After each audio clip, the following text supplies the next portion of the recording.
In this video, we review eToro and interactive brokers. Have you used eToro or interactive brokers before? What was your experience? Leave your review in the comments section below. Did you know that eToro, founded in 2007, has amassed over 35 million registered users worldwide? Meanwhile, interactive brokers, established in 1978, boasts a daily average revenue of over 2 million trades.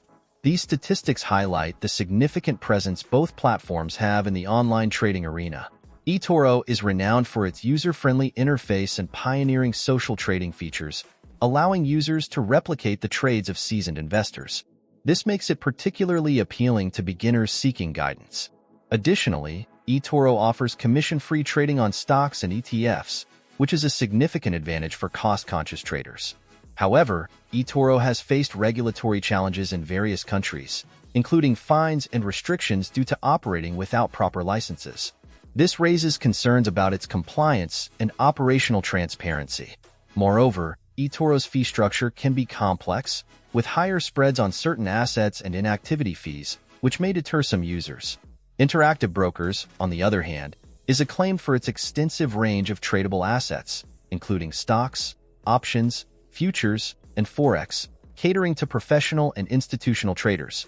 The platform provides advanced trading tools and competitive margin rates, appealing to experienced investors seeking comprehensive analytical resources. However, interactive brokers' platform can be intimidating for beginners due to its complexity and steep learning curve. Additionally, while it offers low trading fees, there are monthly inactivity fees for accounts that do not meet minimum activity requirements, which could be a disadvantage for less active traders. In summary, eToro's strengths lie in its social trading capabilities and user-friendly design, making it suitable for novice traders. However, its regulatory issues and complex fee structure are notable drawbacks. Interactive Brokers offers a vast array of assets and advanced tools for experienced traders, but may overwhelm beginners and imposes inactivity fees. Prospective users should carefully assess their trading experience, desired features, and fee tolerance when choosing between these platforms.